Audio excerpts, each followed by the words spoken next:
Hello everyone, it's Ekpie here. Welcome to a new video. This is a Pokemon X and Y review.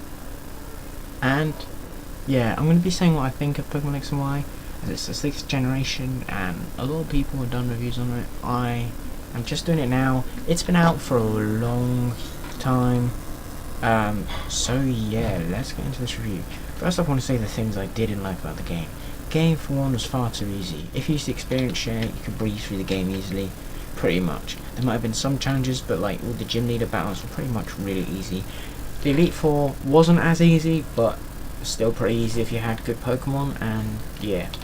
So that's my main complaint. You could just say don't use the EXP share, but for me it was my first time actually having an EXP share, so I was like, you know, I want to use this. I didn't know how easy to make the game, and yeah, that was why it was so easy. The controls for the roller skates were quite hard to use sometimes, especially and particularly when navigating small gaps, like in the bit with the maze, or in the mazes, or even just trying to go through a fence, a gap in a fence. It was really difficult to do. And there were also, I didn't like the way, I'm not sure if you can actually change this. Let me know if you can in the comments, because I really appreciate it. I always use the analog stick to move, and that was the roller skates, and I would have preferred if I could switch this so the little arrow pad thing was the roller skates and the analog stick was just walking, because I would have just preferred to walk, to be honest. The bike was still cool. It's probably my most used mode of transportation when I just wanted to zip through an area really fast.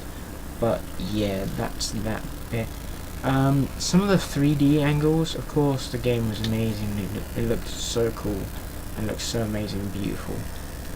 But like, say when you came out of the bit Lumio Square around the 5th gym with Clement as the gym leader, I can't remember its name. What am I saying? It's just a Lumio's gym. You came out of there and you're just a tiny dot, and it was this really high angle, like a bird's eye view, pretty much.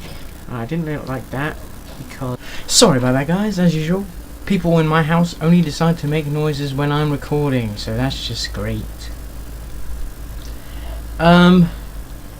So yeah, what was I saying? Yeah, like some of the camera transitions when you left building specifically. So like when you came out of the Luminosity gym, it kind of just zoomed upwards, and I wasn't a fan of that. It wasn't too bad, but it was kind of annoying. I think those are my main complaints. I cannot honestly remember any others. But yeah, other than that, I have to admit the game was so good. I mean, this is a game we waited months and months and months for.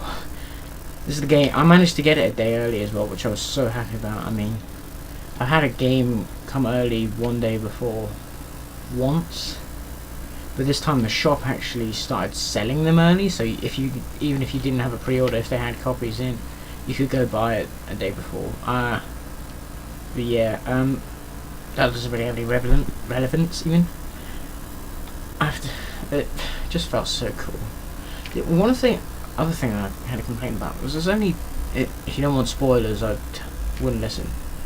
And what was it? There's only 2 of your rivals who used Mega Evolutions, which were Lysandre or Lysander or whatever his name is, and the champion. Lysandre had a Mega Gyarados, and champion had a Mega Gardevoir, who I one-shot with Mega Gengar with a Sludge Bomb. Mega Gengar's awesome, one of my favourites. Yeah, I thought like it'd be cool if some of the gym leaders or even your rivals had Mega Evolutions. Mega Evolutions were actually really cool. I mean, nothing made you feel more cool like than watching your Pokemon, watching you press the stone on your wrist and seeing your Pokemon transform into like this magical huge beast. Because I had 2 Megas on my team. I had a Charizard and a Gengar, because I love them both. Now, I never really liked Charizard much before, but he's so good. He's like awesome, especially with the drought on the Mega Charizard has. And yeah, for my team I had Froakie from the start, called I can't remember what I called him actually, but Froakie was definitely the best starter in my opinion. I had mainly 6th gen Pokemon. I had a Talonflame, who I call as a Fletchling, because Fletchling is actually my favourite 6th gen Pokemon. I don't know why, but they announced it, I was just like, oh, he's so cute. And he also turns into a Firefly, which is new for the Pokemon you get at the beginning of the game, which I'd love to see more of. Who else did I have? Oh, I'm struggling to remember. Go-Go. My Go-Go is so cool. I really like him. His name's Noble. I remember his name because he's like a noble steed. He is like the diverse member of my team. He knows Earthquake, Aerial Ace, Surf was the one I was most surprised about.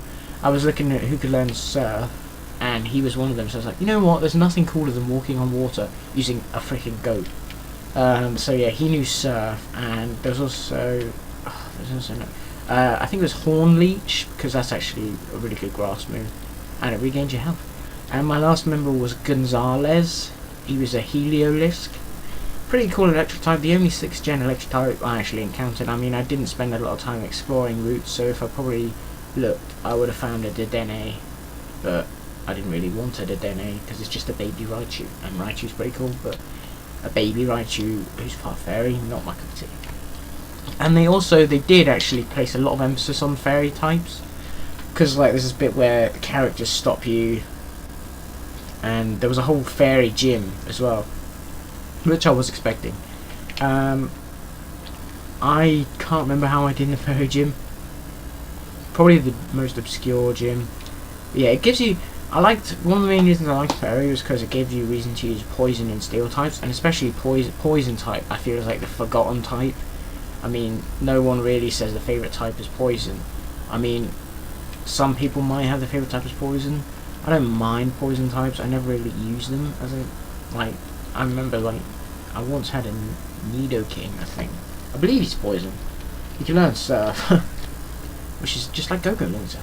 But yeah, all the gym leaders were pretty cool. My favourite designs for gyms was Olympia's, because it was the main part I liked about Olympia's was it's a psychic gym, and the main part I liked was when you stepped in the centre of the room and the whole thing just like exploded. It was so cool. And who else was there? Wolfric. Wolfric was just he was the best gym leader. Even though I breezed, this is what I say, the game being easy, I had a Mega Charizard.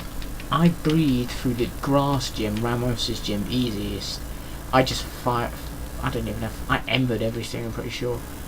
Which was kind of like cool at the time, because I literally just got on Mega Charizard, so it was my first time playing with Mega Charizard. But it was kind of annoying. I was like, oh, that wasn't really much of a challenge. And I used Talonflame the whole way, pretty much through the ice gym. But Wolfric was still my favourite.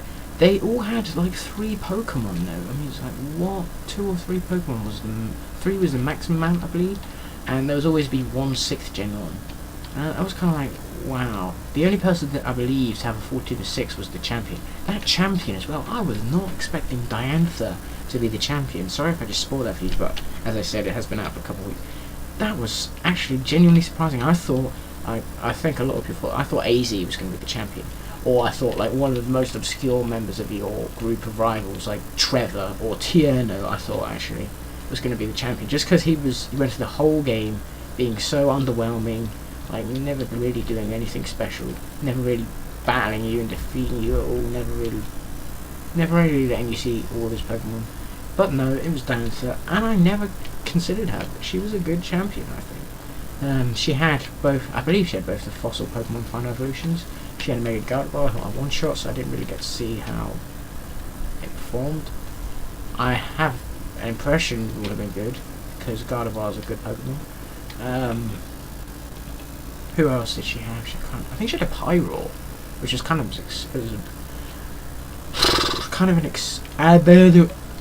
an obscure one to have, but yeah. And also, I still have to do post game. I'm waiting till I'll probably start tomorrow, because I'm not actually even sure how to like start doing the looker missions. I'll probably watch a video on them tonight, which means they'll probably be all spoiled. I don't really care, because the main things I want to focus on in post game are Wi-Fi battles, and I want to try and breed some shinies.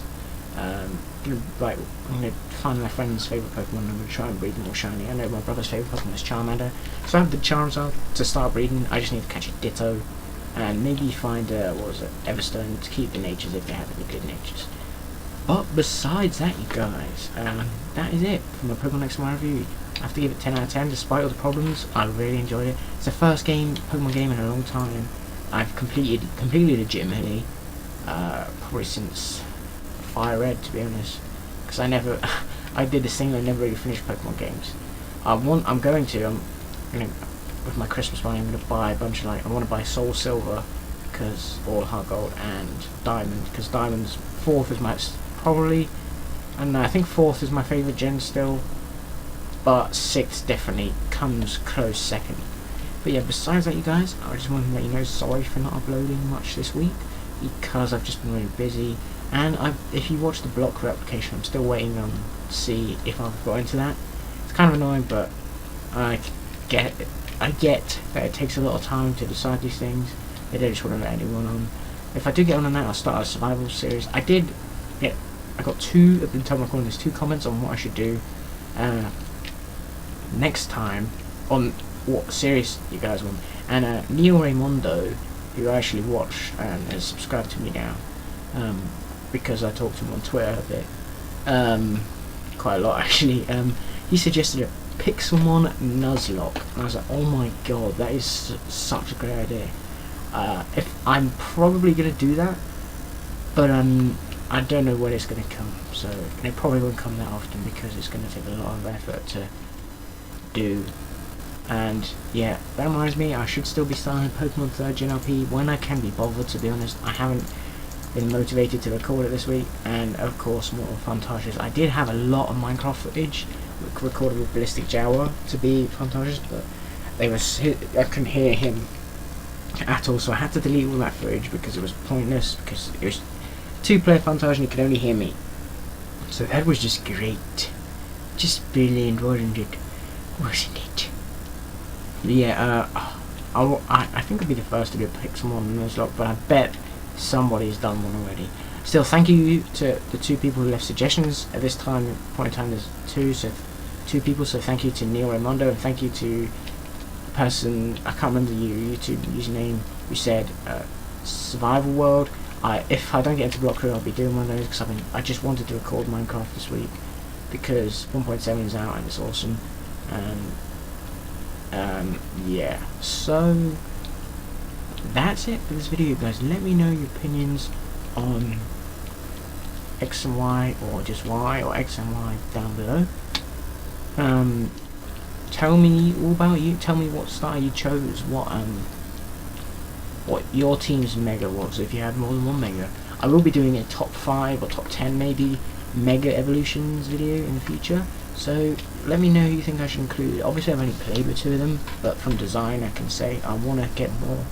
And also, that reminds me actually, if you want to add me on 3DS, leave your 3DS friend code in the description. And if you don't want to leave it in the YouTube description, tweet me. My Twitter is @SeismicSquirrel. It should be in the description of this video. So yeah, make sure to do that so then we can play some Wi-Fi battles. I've had one Wi-Fi battle.